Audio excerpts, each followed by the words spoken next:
Yes, welcome back, ladies and gentlemen, tankers of Blitz Universe to the channel. I have the poll on the community page. You guys voted, and at 2 PM this afternoon, Central European Summertime or Standard Time, CEST, that's it at least.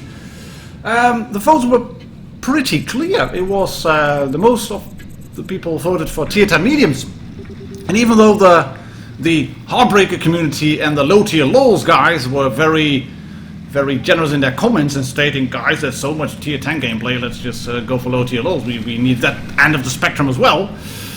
It was just the number of votes for tier 10 mediums were bigger, so that's it was a higher number of votes. There were more votes for tier 10 mediums, so that's why I decided to go with this, with Angel Suffering Noob in the Leopard 1, and he was typing in chat.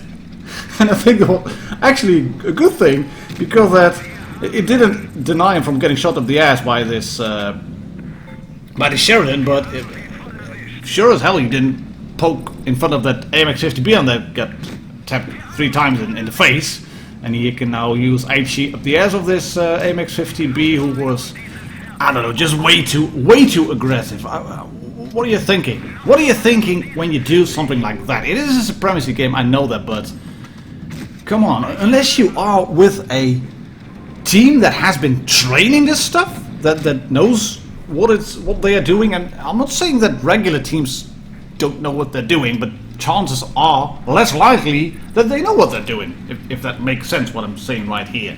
Because Angel Suffering Noob is in the Leopard 1, it's a really good tank, no armor, it can bump into buildings as you can see, it can reverse really well, it can turn its turret, and it can shoot fairly well as well. Because it has a really good gun, and it can be hit too. And Newbie here, you went up pretty aggressively onto B cap, and all in all, this is not a bad spot, to be honest, to get some crossfire in on tanks that are on the hill, or try to contest C cap. You can reset the cap on B. It's not a bad spot to be in this one, actually. It's not as good maybe as the office on the other side, but well, all things considered, he's not in an awful position, but then he has a bit of a problem. He is in quite an awful team. Because do not think that this game is easily won by green. They have got map control, as you can see. They have got 2 bases. They have lost another tank, the IS-4 to the Panzer E-100, and they're going to lose another one quickly, because this, what is it, the T-54 on top, I think. He's going to go down. Oh, sorry, it was a Patton. He clears the Sheridan, and then the Patton is going to get shot as well, because the T-54 is down there, the T-92 E1. He must be AFK. You can see that he's reloaded, but he's not shooting, so why would you not shoot if you are reloaded? And Newbie then decides to go around here, shoot this PTA, who may or not may have had a clear line of sight on him. And then the guy then reverses up the slope. There he goes, shot in there. He's tracked. He is not reloaded. Doesn't want to get killed. And this is just savviness kicking in, and experience and knowing what to do. If you are not familiar with the game, if you're under pressure, that PTA, it would have been better if you had gone downhill. But that's kind of against human nature. If you get shot, if there's a threat in front of you, 9 out of 10 times you back up. But in this instance, it would have been better if that PTA just had gone forward, just down the hill, behind all the houses, maybe even drive into Cap A, just circle around, get unspotted, and then drive up the hill again. Not just drive backwards and get killed. And Noob wants to go towards B Cap, engage the Jagdpanzer E100, but then he realizes, oh, this is not good. 1 versus 3, and 1 versus 3, he's against the T-54, makes the T-54 commit, go around him. He cannot dodge this shot, but he can shoot the T-54 and set him on fire. There we go, thank you very much.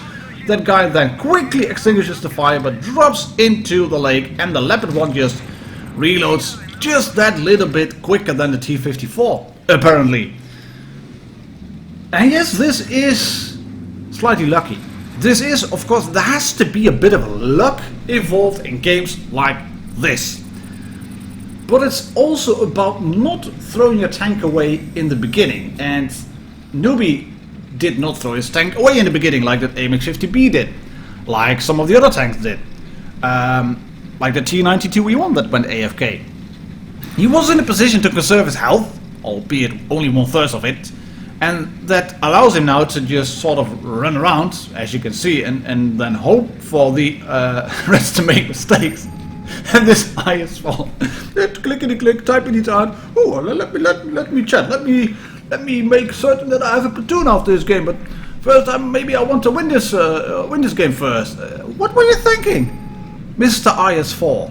He's also just driving forward. He's being very confident that he can finish off the Leopard 1, or he is now just hoping for the Jagdpanzer E100 to shoot, because the Jagdpanzer is still unaccounted for at the moment. We know he is alive. He's in the game. He is active. But we have no idea where he is. That's the main problem. So Newbie decides to make a brave Sir Robin and run away, because look at the clock, 9:28, 9:32. There we go. +4. It's a 3 cap supremacy game. And rather than go to B cap and capture the base from the green team, as in Noob's team, the Jagdpanzer E100 was, I don't know, he was doing things. He was maybe sitting on a ridge, or just going up the Castilla hill, or he might be on the left OB, and then you hit the brakes, reverse, yes, track him. And then reverse even more, just, no, don't get shot, don't get shot. And then the Jagdpanzer E100 is very angry, and he decides to shoot the bridge. And hopefully the splash damage will then kill Angel Suffering Dude, but such wasn't to be. Second class only, but he got a high caliber and a kilometers medal fairly easily, but hey, this is supremacy for you.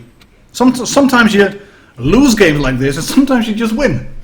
Angel Suffering Dude, thank you very much, mate, for allowing me to use the replay on the channel.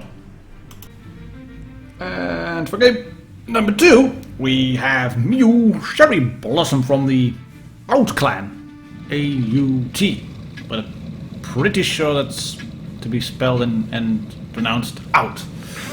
And she's driving the STB-1, and yes, you've heard it correctly, Mew Cherry Blossom is a lead tanker.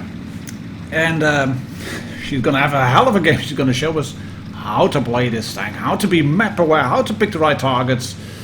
Basically, all the things that Noob did as well. Just be a bit map aware. Don't throw away your tank in the first minute of the game, and just play really well. She's got some company of a T-92E1 platoon, and that one T-91 decided to go all guns blazing on a Rambo mode style, because, well, I have a big gun, I have a big derp gun. Let me go in front of a grill of a Leopard, of basically, I wouldn't say the entire red team, but a lot of tanks. And Mew is taking it a bit more cautious. Gets hit by the grill for 252, which means that was an HE shell, but dealt 617 in total, and that's fairly good. And there's basically her counterpart right over there, the Leopard 1, the tank that Angel Suffering Noob was driving, and that Leopard was, I think, too aggressive as well, because that position over there, if you get caught like the Leopard is right here, then you're not going to live very long. You need a tank with armor on the turret. You need a tank that has a low profile. Basically, any tank would die there easily, except Russian medium tanks. Now we've got 40 T-62A. You will be able to put those tanks in that little position, but not a Leopard. And well, STB, it has been buffed. You can see that 1260 damage blocks already is quite good. And if you can block a shot from a Sheridan like Miyu has just done here, and then put two shots into him, it's a good trade-off. Then it is a good trade-off, and Sheridan now goes unspotted behind the bush, but is still there, as you can see, so she can't avoid getting shot again. But all in all, 2.5k damage dealt. That's 1.5 times her own hit points, so that is looking fairly good so far. If you can do 2.5 consistently in tier 10 on average damage, then you're just doing fairly well. And Miyu realizes that the flank is falling, so aim this one carefully on the lower plate of the T-124, clear a big gun, then move away because you're getting shot by this stock ST1 STI.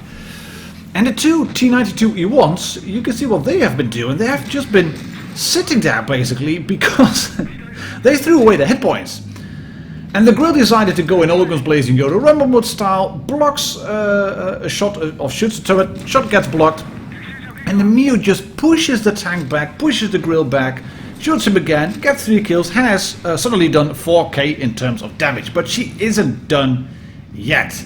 Because she's gonna shoot this Sheridan once, and then the T-92E1 is gonna shoot him, and the other T-92E1 is gonna shoot him as well, because tanks together, strong.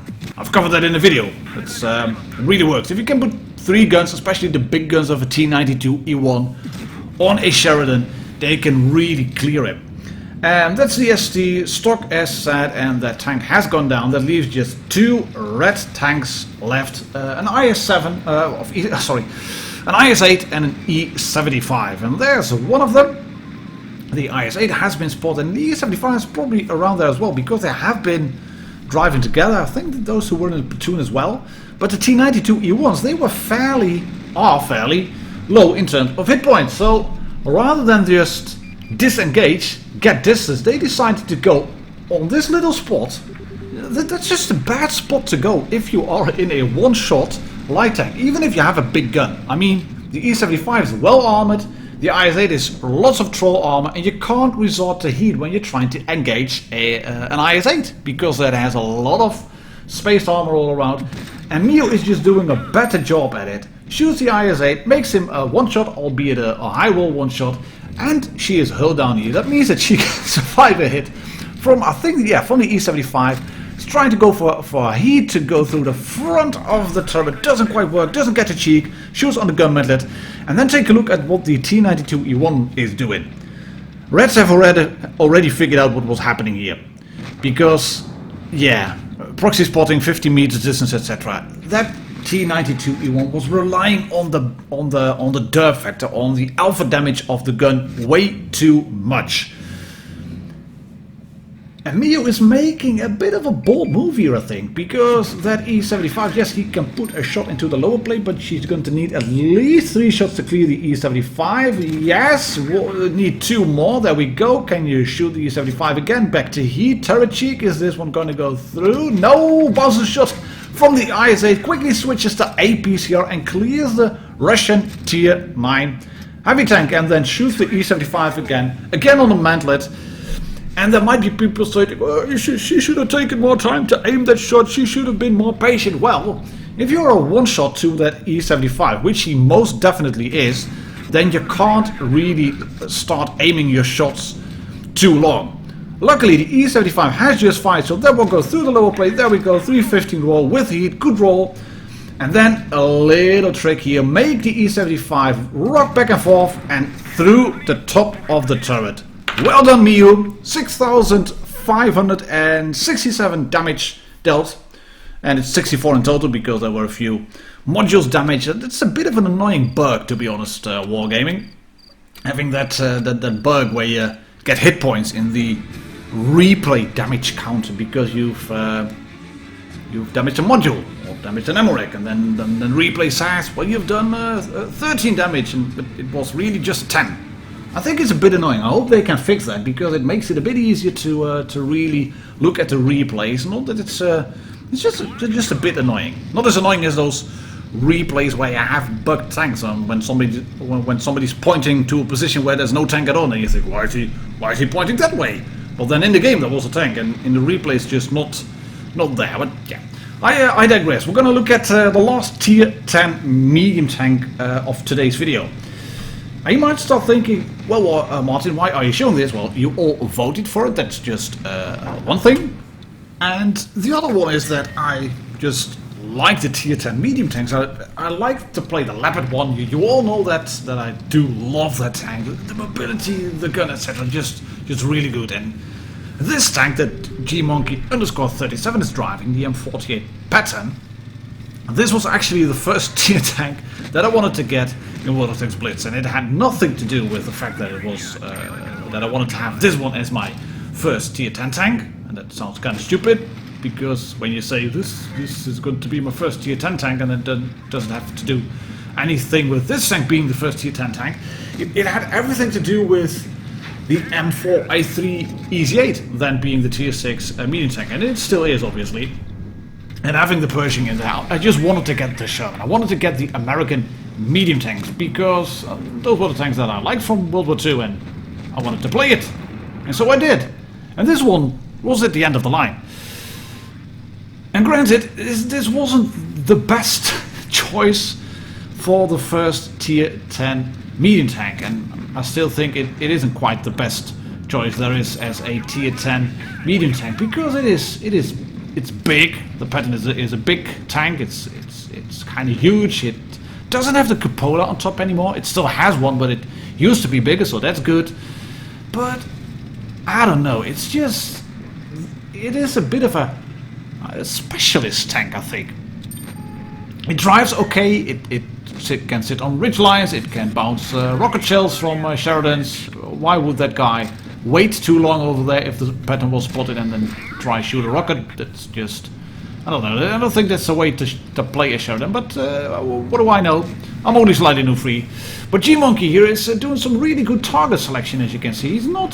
He's just making his mind up here. Do I go after that tank? No, let's go after this a lonely T-92E1 who's backing up the hill. Thank you very much. I'm going to shoot you and kill you. 2 kills, nearly 3k damage dealt. That's really good.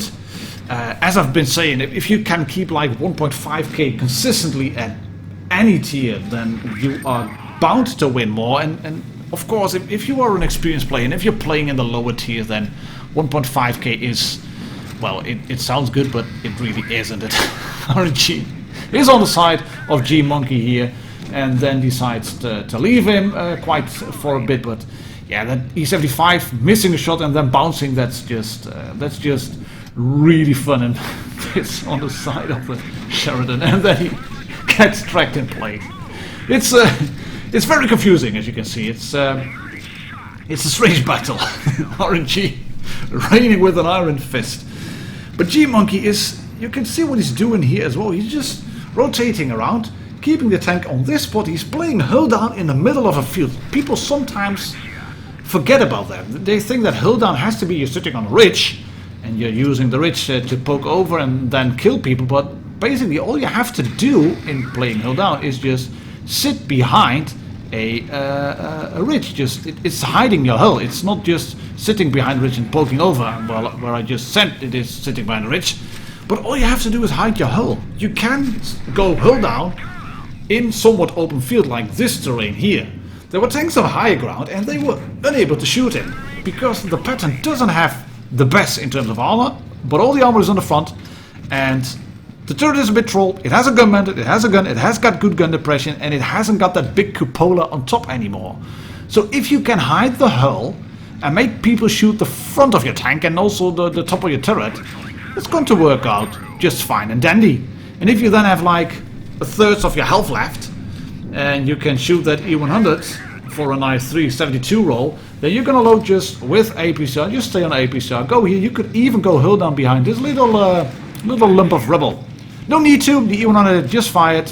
Got impeded on the reload. 6,281 damage dealt. Mastery Top Gun. High caliber, as you can see. Pulse medal for G-Monkey37 in the M48 Patton. And that concludes the video for today. Thank you very much for watching, ladies and gentlemen. Thanks up to the universe. I'll catch you all on the next video. Cheers and happy tanking.